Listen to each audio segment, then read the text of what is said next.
Phumlani and Majosi. I'm back on the Phumlani Majosi show this week to talk a very important topic about the U.S. administration under Trump. What is its policy on Africa? How should we think about the engagement of the U.S. in Africa, given a very significant development last week where the U.S. brokered a peace deal between Rwanda and DR Congo. Those two countries have been, have been in a conflict for decades, right? So the U.S. brokered a deal last week. We are going to touch on that, discuss that, and of course move to U.S.'s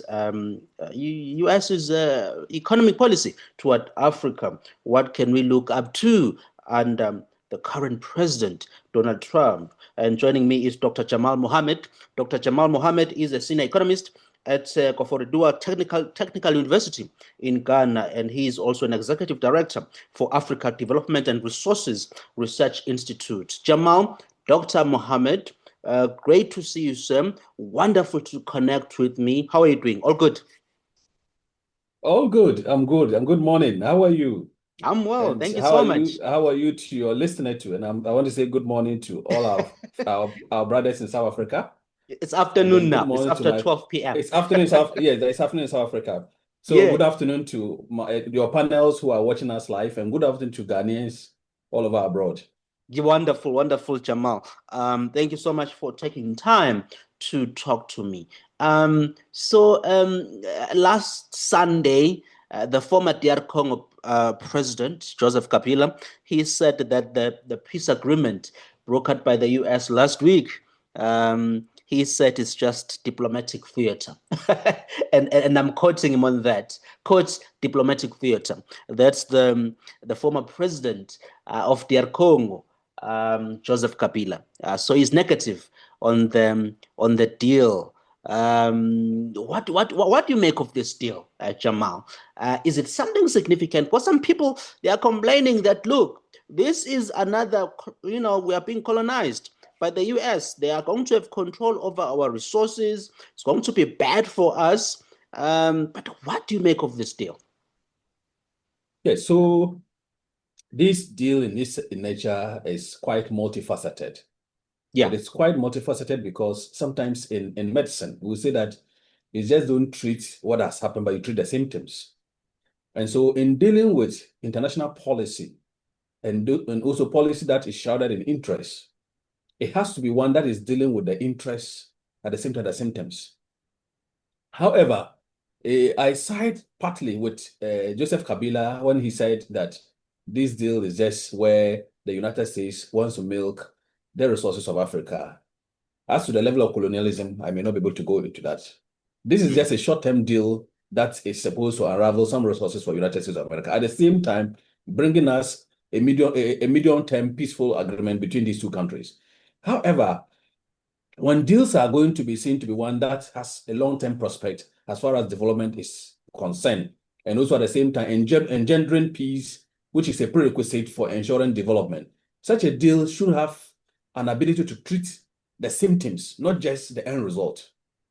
Let me say this. If you look at those who are involved in this conflict, the conflict has a whole manner of dynamism that has to be studied and understood. For example, it is not just a conflict that is at the policy level.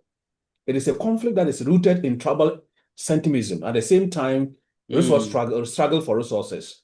And so if you are going to solve issues of this nature, then we just don't look at the minute aspect of the policy indicators at the top level, but we look at the symptoms of how the conflict has emanated and how we deal with it.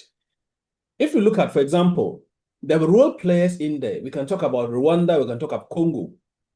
The government at that level do not even have so much control, because it is the fight actually is very much seen between the two armed groups, the M23, which is an armed wing, and that of the democratic forces, which think that they want to liberate Rwanda.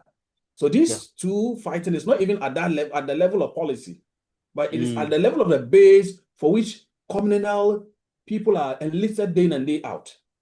And that is why I call them symptoms. They are symptoms because if you actually want to have sustainability in whatever measure that you put across, then you should be seen to be treating the symptoms so that it will trigger to the policy level. For example, one sect believe that, or there is allegation that Rwanda helps the M2 trade to fight the revolutionary forces, right? Yes, yeah. In Is this that in this in allegation? this regard, it's an allegation. In this regard, if you want to deal with it, how are you dealing with Rwanda? Are you saying Rwanda will talk to the M23?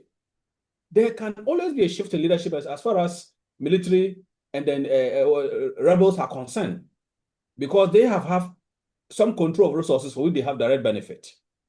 How do they deal with this is what is also one leg of issue that we have to deal with. And so for me, I may not call that cosmetic. It is just an approach to solving an issue, but not at the highest level. Were these people involved? These rebels, were they involved in the decision? If they were not involved, then the implicit thought is that Rwanda actually has control over M23, whereas Congolese government has control over the revolutionary forces. That's what it means. And in terms of peace and conflict, the actors in the conflict should be seen to be ones who are actually directly engaged alongside with their protected actors. And that is what I'm seeing here. And so US may come in to start fighting these rebels. That's what I'm seeing in the long run. Yes. In the short run, they want the buy-in of these governments as a temporary measure to now find a way to fight these rebels and have control over the resources that they're looking for. You are raising a very important point, Jamal, because I was reading in the Financial Times that what we are seeing now with what was signed last week is just, we can call it the first stage, right? Reason being, it's also dependent on how the talks with the M23 rebels go in Qatar, right? So it's dependent on the M23 rebels, which is what you are saying, and the other group that I think you said is revolutionary forces. Yes. Democratic forces for So it's liberalizing Rwanda. Yeah, so it's dependent on those armed groups as well. Because and apparently I heard that the talks with them, there are hopes that there will be an outcome in the next few weeks. So, but I do get your point that you are saying there are many aspects to this, there are many elements, and so long as there is no concrete, dealing or engagement with the non-state, if I can call it that, if I can call them that, the non-state entities or armed group, M23 and the revolutionary rebels, we are not going to see any progress. But I mean, to even add to that, if you look at the conflict is how it emanated. Yeah. You realize that we have some Tutsis who are also in Congo. Yeah. These Tutsis are also in minority.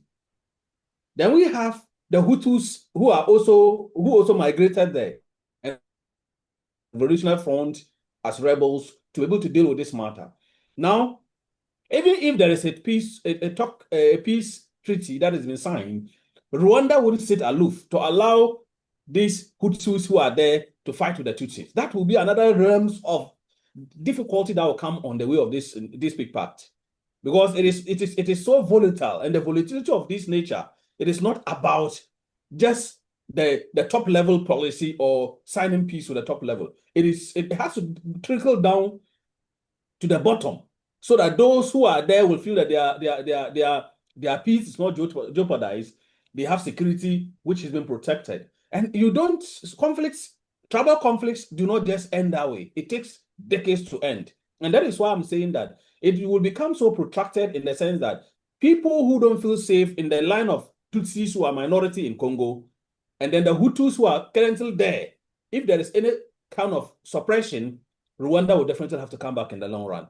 That is one. Two, United States of America will likely have to intervene to displace these two armed fighters, because even when you sign a peace, they also have followers who have to have a buy-in. And so it is quite complex than the way we are looking at it.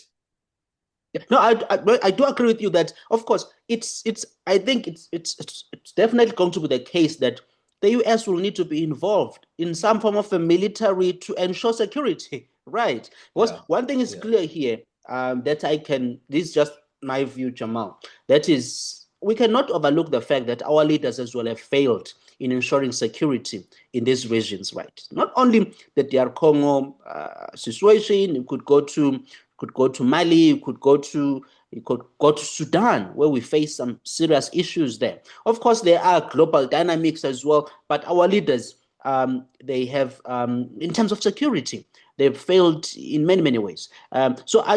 For me, I just think I totally, agree with those who say that the US will need to commit, the security element to this thing, and send the army, the US Army, to ensure that there is security in the region.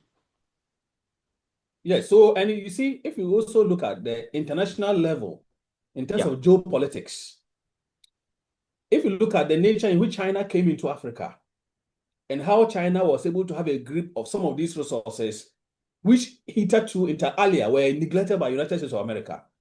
Now, America needs these resources very urgently because China's fast in terms of the whole hegemony is eating very hard on America. Now, some of these resources are very much needed to be able to boost American industrial capacity. And so what will happen in the medium term and long term is that United States of America will definitely send in some level of security to protect their interests.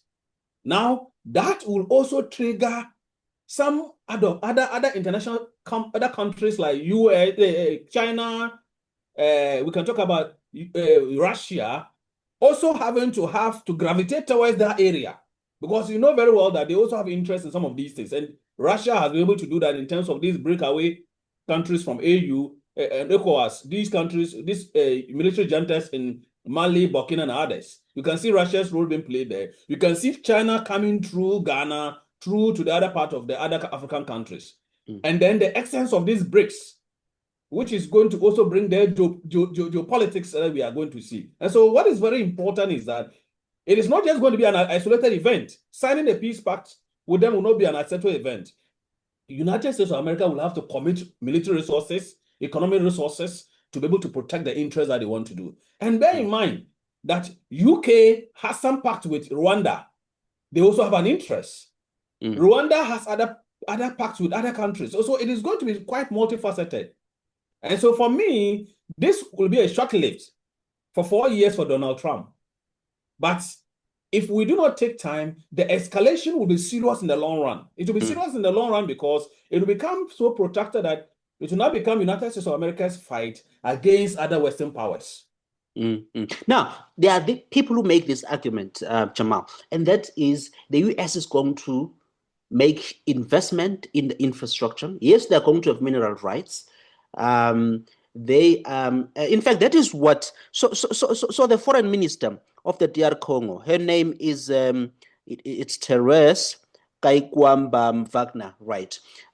She says that look, if there is vested interests in the region from powers like the US, that is going to, make the situation to be sustainable, right?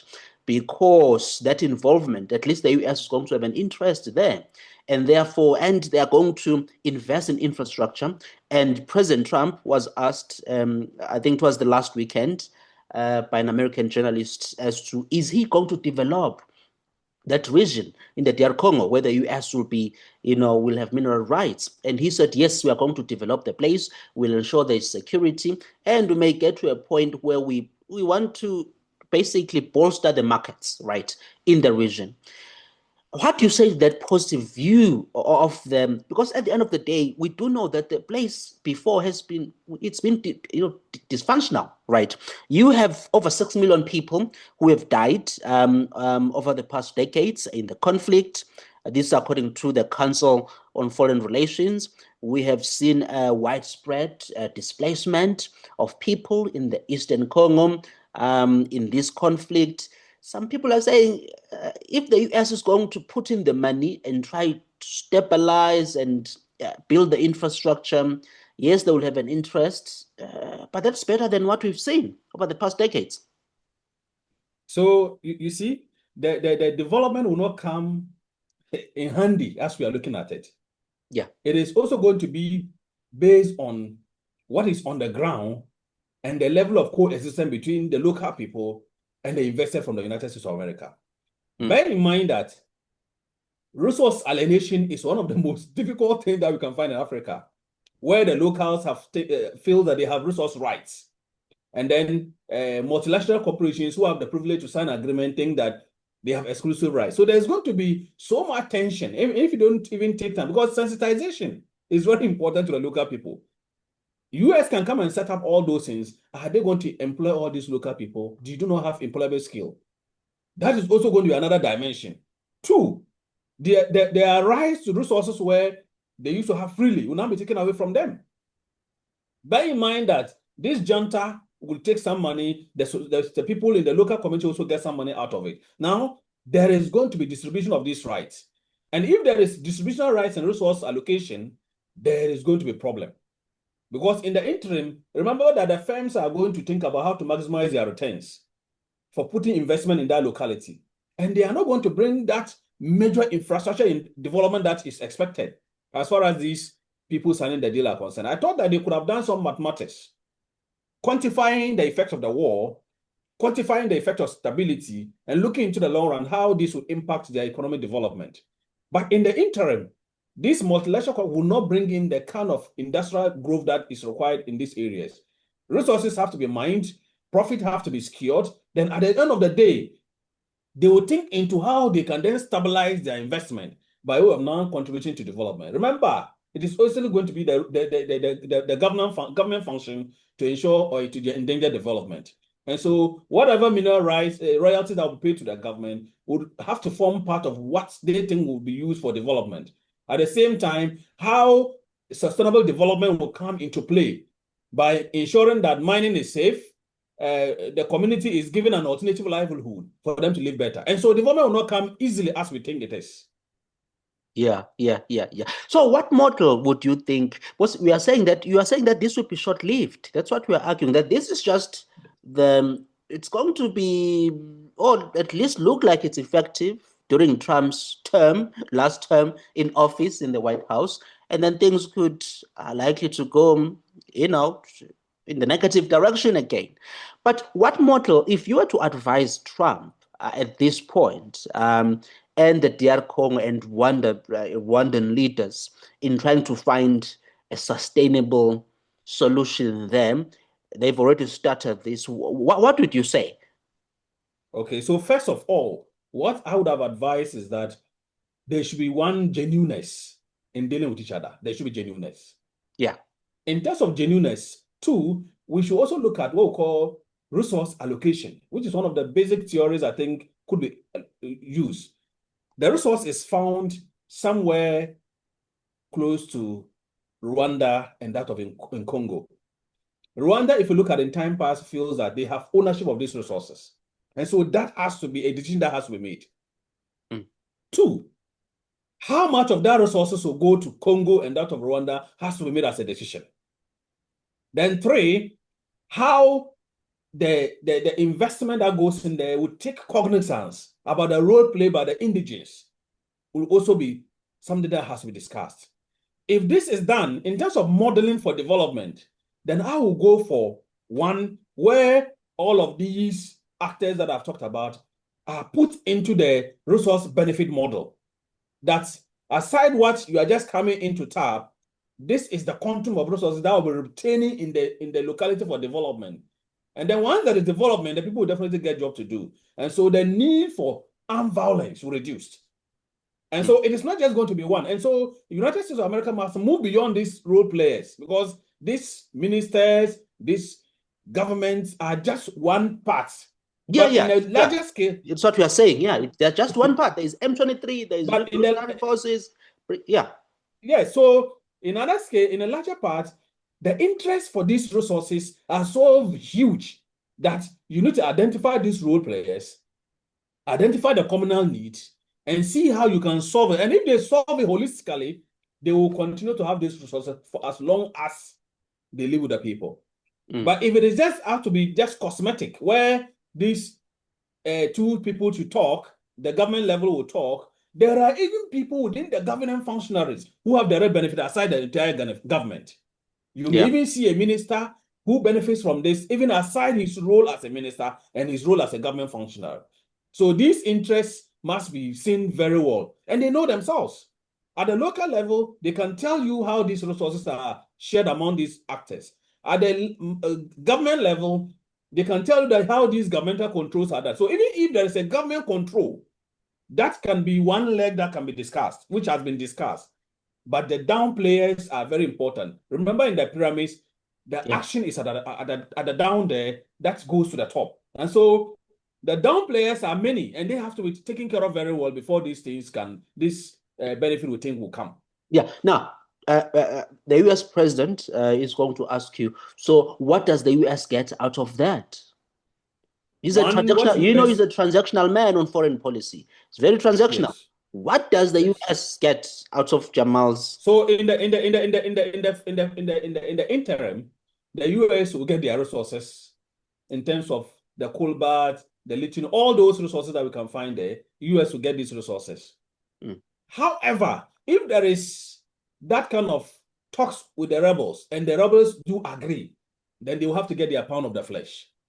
Yeah. If the rebels do agree and they get their pound of the flesh, then there's not going to be distraction. So in the interim, the US will get the resources. Two, other foreign powers like China and Russia will come in. Remember that the deal is not only brokered by only US. France was part. France was part of the deal. How much of that resources that France will also have in terms of their investment? Yeah. That maybe that's in a different line, in a different table, for which these two other countries may not know. And so openness to these actors is very important. So if I'm to advise US, they should deal with these people in openness, and that they should also quantify the effects of their investment, because US will end up fighting the rebels, and they may have distraction in terms of whatever that they are coming to invest. Because if the rebels don't actually look at sustainability in what they will get, and it's just about the top government, then there's going to be trouble. So what I'm getting to is that you are not opposed to the US getting involved in trying to find the peace, deal. You are just saying that include everybody, right, in this process, all the elements, all the groups within them, whether it's from the Rwanda side who have an interest in this, or from the DR Congo side, from M23 to revolutionary rebels to other groups on the ground that could be part of this process, so that it's comprehensive, right? And it's got a likelihood that it lasts beyond Trump's second term. That's what you're saying. And even beyond that, that's what I'm saying. And beyond that, there will be what we call economic training for the rebels. There will be so NGOs who have to be involved in this, where US can deploy resources for them to be trained in skills. Remember that you are moving them from the job that they know how to do to a job that they may not know how to do. And so, aside just this, you have to even retrain. So there should be some level of retraining. There should be concerted effort from NGOs to come in and train communities to even reduce the volatility that is found in those areas. And so it is going to be a composite nature in dealing with these matters. And so once US is coming in temporarily, they may bring in military to couch or to quell some of these difficulties they are seeing. But I am telling you that resistance will come when they do not have access to these resources. And their access will come when they are negotiated and buy in properly. Because my experience in looking at how rebels operate, if you are giving them temporal holiday, then it has to also come with some resources that they will also lean on. Because you can't just ask them to stop something they have been doing for several decades, and you ask them to stop at once. They will need to have some resources, and how these resources are transferred to them so that they will be equitably distributed is also another thing that has to be done. So in the interim, within 4 years, it's going to be a short period of time to be able to deal with these decades of conflict. But what for sure I can see is that military-wise, that can be what we use in the interim for US to get the resources that they are looking for.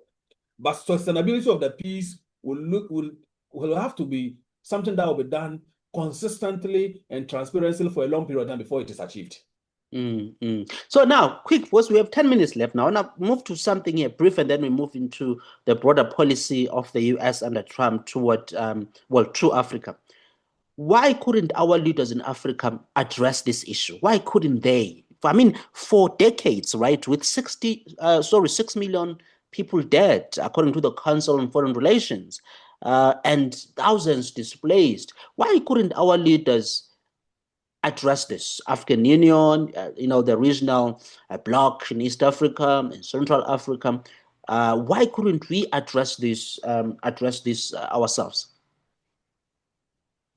So if we look at the intra-Africa regions, yeah, and how we have our leaders elected, most of these leaders' elections are even faulty. They themselves don't even have confidence among themselves. Yeah. You can hear what is happening in Togo over a few days. And if you even look at Togo, how can even the president of Togo go to advise somebody to be able to deal with issues in his backyard? So most of our African leaders are not even validly elected. They don't even have, they are not validly elected. They cheat the system. They are illegitimate in a way. They are illegitimate. And so even the confines of AU and ECOWAS, most of us are of the view that they have outlived their usefulness. Look at the letter, the communique that was issued by ECOWAS when in Togo, somebody has virtually made himself a monarch. And then treating people as if they are not human beings, shot and killed. What happened to what letter where they just issued that they should be calm, they should be this, but they don't actually address the issues. And so they go to sit down and drink tea, I always say. And then what they think about is what will make them happy, and they leave. And so they have not been sincerely dealing with each other. That you can look at somebody's eyes and say, please, you are wrong. I don't think how you are governing your issues is that. Look at the foremost, what we normally have, Africa peer review mechanism. Where among themselves, they used to peer review themselves to look at the role they have played and how this impacted the lives of their citizenry. They will abandon it completely. Why? Because their interest was not very much self. And while their interest was not very much self, they will definitely abandon such a good approach to dealing with each other. And so for me, African leaders must learn to be sincere. And among themselves, they must have sincere democratic elections where they could deal with each other properly. And when they go to the table, I should look at your face and tell you, my brother, you are wrong. You are wrong. My sister, you are wrong. You are wrong to repress people. You are doing at your, you are oppressing people. You are abusing their rights. Even sometimes, we have cosmetic democratic processes. And these cosmetic democratic processes do not even augur well for leaders who are elected from these shambolic leadership processes to even speak when they go to meet their other colleagues. They merry make and they come back, and these problems continue to exist. And so for me, in the long term, African leaders must ensure they engender democratic dispensations. They must see this democratic process be true, be fair, and then it will reduce some kind of thinking that we have about them. And then two, when they have opportunity, they should know that Africa is requiring that kind of symbiosis that will help our forward movement. And therefore, if there is trouble in one region, there should be sincerity in dealing with it. And that will be what is lacking in the African Union. So let's move to quickly. We have 4 minutes left now. A quick one here. So let's talk about Trump's policy on Africa. How do you see it? Early this year in January, Whitney Scheidman wrote on Brookings. Brookings institution is based in Washington. She wrote that an existing tool to support U.S. companies is Prosper Africa, created in the first Trump administration.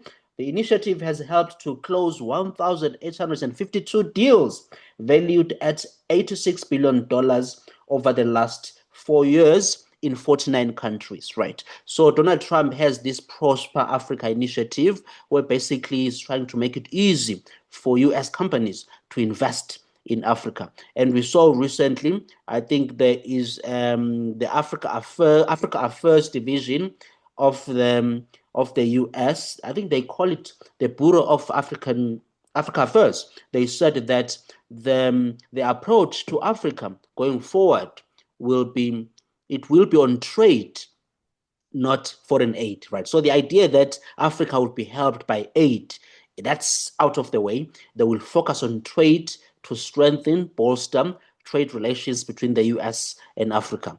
What are your thoughts on that briefly? Because I think it's the right approach, in my view. They're focused on trade, not foreign aid. Yeah, so it has some two double-edged approach to dealing. Yeah. One is that Africa has been so dependent on aid that they thought that this will continue for a very long period of time. Yeah. And so the announcement by Donald Trump, His Excellency, to cut this foreign aid to Africa was a blow to most African countries, including Ghana, South Africa, and others.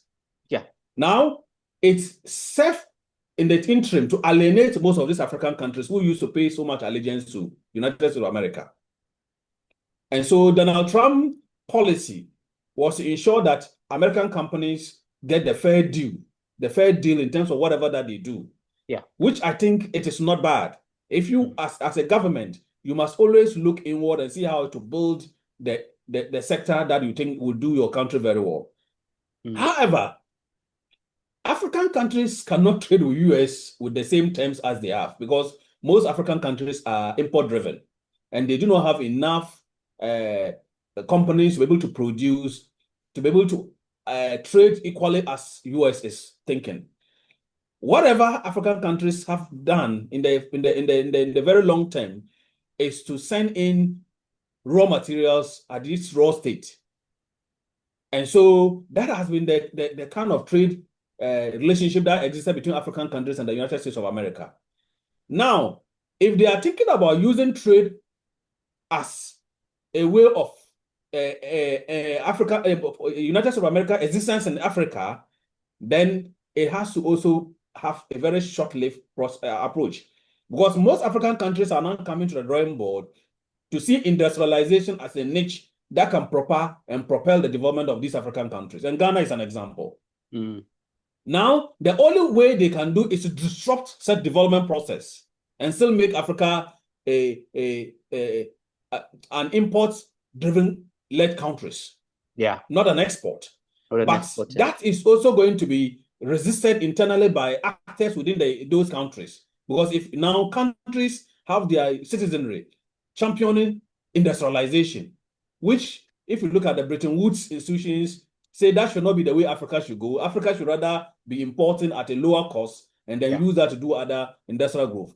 Now, with US policy of trade, there is going to be another dimension in which African countries will have to up their game to meet whatever the requirement that US is putting across. And so that policy will come, but US may not get the benefit as required, because most of these African countries have some percentage of trade. For example, Ghana doesn't trade with US more than 15%.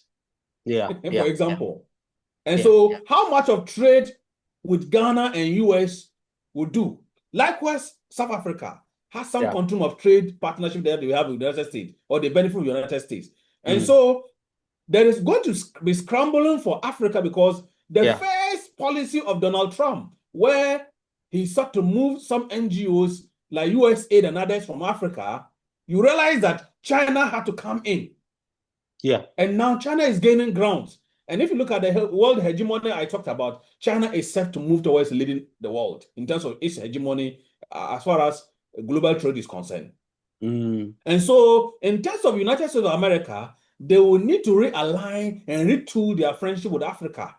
And they will still have to come with some form of aid to bring Africa to the level that they are looking out for. Dr. Mohammed, wonderful to talk to you, sir. Dr. Jamal Mohammed, he is a senior economist with the Koforidua Technical University in Ghana, and he is also an executive director at Africa Development and Resources Research Institute. A very fascinating conversation. So thank you so much, Dr. Mohammed. This is the Phumlani Majozi Show. Remember to subscribe to this channel and increase our following. I'm on X at Phumlani M Majozi. I'm on Facebook, Phumlani M Majozi. That's my Facebook page. I'm also on LinkedIn, Phumlani M Majozi. I am also on Instagram at Phumlani M Majozi and TikTok at Phumlani M Majozi. Remember to get yourself a copy of my book, Lessons from Past Heroes, available at a bookstore near you, or you can order on Amazon.co.za or Take a Lot.